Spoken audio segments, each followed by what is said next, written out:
This is the 10-Minute Contrarian Podcast. This is VP. We are a solutions-based podcast diving into the world of contrarian investing and alternative finance.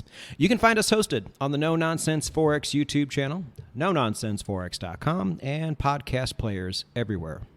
Episode 24 is made possible by Blueberry Markets. If you are outside of the United States, this is where you need to be. This week, the crypto market sold off. A lot of people were very sad. Unless you were a crypto trader, that is. Traders get the best of it. There's always an opportunity to make money somewhere, and the more you spread yourself out, the more opportunities you get. Blueberry Markets not only has some of the highest ratings you're going to find on Trustpilot and Forex Peace Army, you can now, through MT5, trade not only Forex and metals, but 10 different cryptocurrencies and the top 50 American stocks as well. And if you click the link down below and go to my blog, there is a link inside. If you click that link, you will get yourself a cash bonus, and you will get your own personal customer service representative who will always be there for you if you need them. And there will come a time where you need them. So if you haven't yet, click the link down below and get started. If you are in the United States, I have a place for you to go as well, and you will find that link in the show notes too. It is the 10-Minute Contrarian Podcast, and I'm going to start off by doing something I almost never, ever do, and that is apologize. I'm somebody who means what they say and always feels like it's well-intended, so I don't have anything to apologize for, but I have a big old spreadsheet with all of my podcast topics on it, and the Metaverse was on it. And if I would have mentioned it sooner, a lot of people would have made a lot of money. But as I've said in the past, no one expects the Spanish Inquisition, and we did not expect Mark Zuckerberg to come out and make the announcement he made when he made it. We all kind of knew it was coming, but we didn't know when it was going to happen, sending everything Metaverse related into the stratosphere. And what's more, as I just got done mentioning before, we saw a big sell-off in almost every single one of the top 100 cryptocurrencies, stablecoins notwithstanding, this week, unless you were a token that had something to do with the metaverse. Then you actually got stronger, while everything else was crashing. So initially, I was hoping for some kind of pullback, but I don't think we're going to really get one unless everything just crashes at the same time. Because I think people know that the metaverse is going to be a big part of our future, whether we want it to or not. And because of that, there's really no reason to sit there and try to swing trade this thing. You know, just put your chips down, be patient, and try to be an early adopter. And you can look at it two different ways. Is it sad or is it exciting? You know, it is sad in a lot of ways because an alternate reality, detached from real life, should not be a big part of our future. But let's be honest, it's going to be. It already has been, starting out with things like The Sims and Second Life, and gradually making its way into MMORPGs. So a fully built-out metaverse is the next logical step. And the younger the generation, the more indoors they have been inclined to be. The more problems with social awkwardness, collectively, they have had to deal with. You know, for some of the older generations, if we were ever feeling ostracized in any way, or felt like we didn't have a lot of power or a lot of respect, or just felt like we couldn't compete in regular society. You know, there were outlets we could go to, but they were relatively temporary.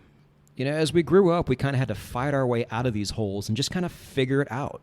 You know, our livelihoods, the future of the species in general relied on this. But soon we're going to have two completely built-out worlds, the real one and the fake one. And if you're not doing well in one of them, you can always try the other.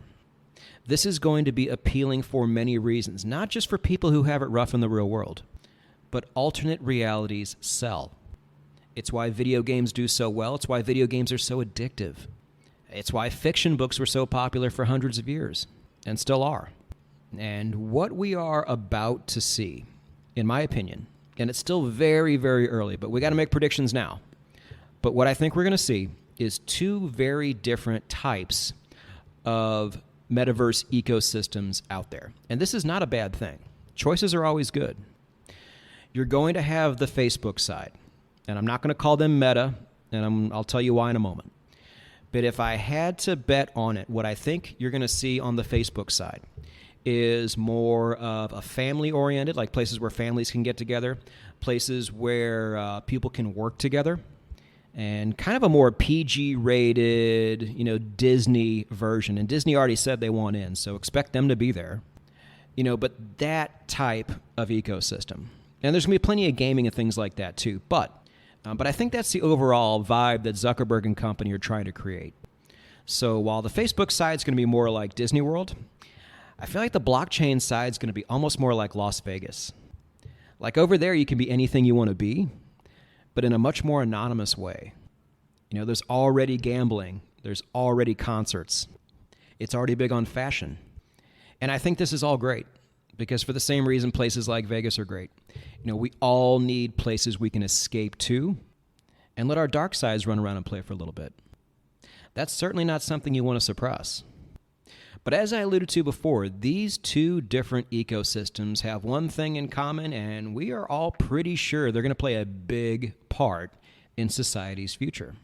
So even though some of us may not be super duper early adopters, it's probably still really, really early in this game. So as early as it is, let's go ahead and take a look at what we currently have in front of us, because that's all we can go by. And as the title suggests, yes, I'm going to break this up into two parts. Now, I've already gone on about the metaverse for 6.5 minutes now, and we haven't even gotten to the actual investments yet. But I want to divide it up into the more normie Facebook side of things in this episode. And then in next week's episode, we will tackle the more blockchain side. Now, don't leave this podcast. I know some of you don't like Facebook, don't like what it stands for, don't like the dystopian future it may one day create. I understand that. But there are plenty of other companies outside of Facebook that still want to take part in this metaverse. And if they succeed, their stock prices will be much, much higher in the future. So let's talk about what we currently have in front of us on this side, and then you can decide from there where you go. Now, currently, this is probably one of the least contrarian things I can talk about, but you will get my perspective on it, and we will go outside of a lot of the kind of the common layup, obvious investments when it comes to the Facebook side of the metaverse. Because at the end of the day, as contrarians, we always want to be where most people are not looking. Or in this case, the least amount of people. Because that's where some of the best opportunity almost always is. So we can just start with Facebook, ticker symbol FB. If you want to put your money there, could do worse. But it did go up a lot after Zuckerberg made that announcement. It went up a lot for a company that has that kind of market cap. That was tremendous. And I don't know how sustainable it is because I don't know how many people understand just how long this thing is going to take to build out. I think a lot of people think we're going to be playing in a fully developed metaverse in 6 months. It's not happening. The two biggest metaverses on the blockchain both look like Atari, and one of them's not even open yet. It's going to take time.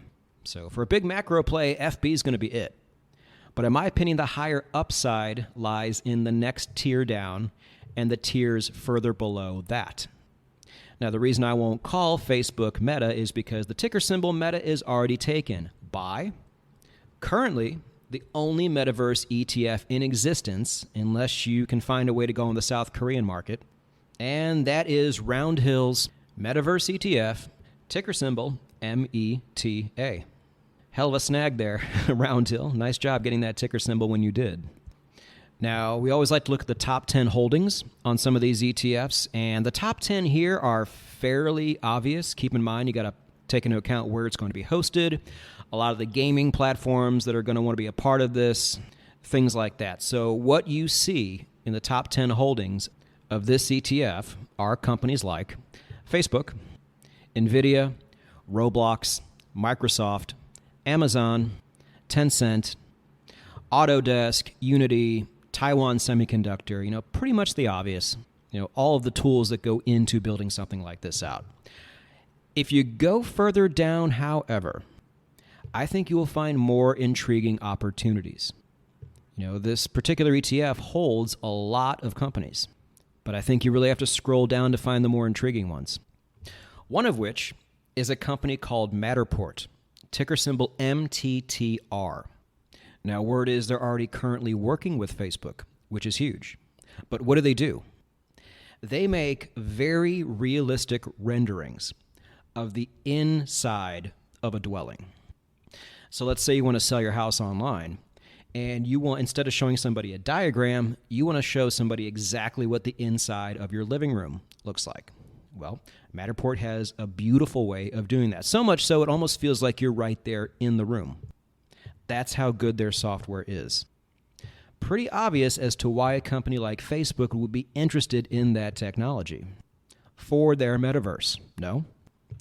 Now, as a company itself, Matterport went public in February 2021. The price has been hovering right around the 13 to 16 range for a long time, and then when the announcement was made, it has since jumped up to 28. A large jump? Yes. An exponential jump? No. I do think there is some potential here. Now, as a company, they are not yet profitable, but they are sitting on a lot of cash, and they are also a buyout target over time. I'm not in this yet, but it is an intriguing play, and it is on my radar, and it is pretty high up on my radar. For what it's worth, I'm not a financial advisor. Don't do anything I say. But simply putting this one on your radar, I do not think is a bad idea at all. One of the nice things I forgot to mention is currently we only have 3 major players in the game. We have Facebook, we have Decentraland, we have Sandbox, and they have a really sizable lead over everybody else. So if we just put a few chips down on each horse, we are guaranteed victory somewhere. And that victory, if this is the future we expect, is going to be quite asymmetrical. Now, there is a 4th company, on that note, that I want you to put on your radar as well. And that is Epic Games. They are the people behind Fortnite, which was the biggest game in the world for years. Because they created a virtual world at the time and simply did it better than everybody else. It was like 2017, 2018, I don't recall, but the number one most requested Christmas present from kids was Fortnite skins. They know how to capture that demographic. And their CEO has even gone on the record and said, and I quote, "No one company can own the metaverse." So Epic's going to want in. Here's the catch. They're not public yet. But if they want to be a real player in the metaverse, like a real competitor to Facebook, they're going to need to go public at some point. So this one is on my radar too. By the time it goes public, probably through an IPO, we can kind of see what the overall timetable of the metaverse is by then. And then you can decide to jump in on the IPO if you want, or do what a lot of people do and play the odds and wait for the IPO to tank and then come in and scoop it up off the bottom. But if there is going to be a 4th competitor here, it would appear that Epic Games has the most going for it in terms of something that is already most of the way built out and knows how to win the hearts and minds of people more than its competitors do. They currently have a large psychological edge over everybody else. Do not undersell this point. This has been something that Silicon Valley has historically not been very good at. And they figure it out over time, but it takes them a while. And the crazy tribal libertarians on the crypto side are no better. And again, I think they'll all get there. But Epic Games is there right now. It's very intriguing. All right, next stock. What do you know about Immersion Core? Ticker symbol IMMR. Well, I don't know anything about it, VP. What do? What they do currently is take video games and add the dimension of touch and feel. So that technology that makes your controller vibrate, things like that. Now, these metaverses are already going to be a sensory overload of sight and sound. And there's only 5 senses out there. So imagine being able to add a 3rd. It seems like Immersion Core is the front runner here based on the technology they already have. It doesn't seem like a really crowded space to begin with, but what it can deliver is huge. Now, Immersion Core's financials look very healthy, even though the price has not reflected that. In the past 12 months, Immersion Core has gone from about 9 up to 14 and has dropped down to about the 6.5 range. And they did not pump up with the Zuckerberg news. So draw from that what you will. But this is one of the few metaverse potential stocks that is trading at a discount to where it was before. And if you mix that with the potential upside, that is why this one is on my radar as well. Now, this is as far down the rabbit hole as I care to go. You guys know I don't like super long shots, and I like to see something a little more proven before I put my money down on it.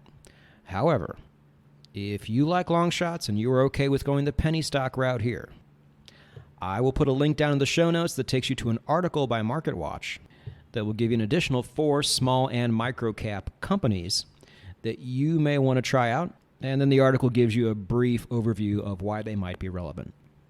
So you can see why I'm splitting this up into 2 episodes. Like, we only covered one side of the coin. Went over 4 stocks, 1 ETF, and gave you a link to 4 more stocks, to which the majority of these are not on most people's radars.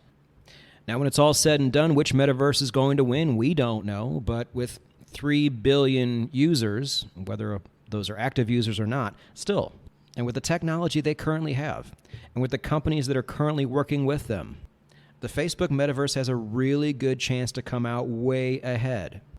And allowing opportunities to make money off of that simply pass us by is absolutely crazy. It's a good thing we're not crazy. We're just early.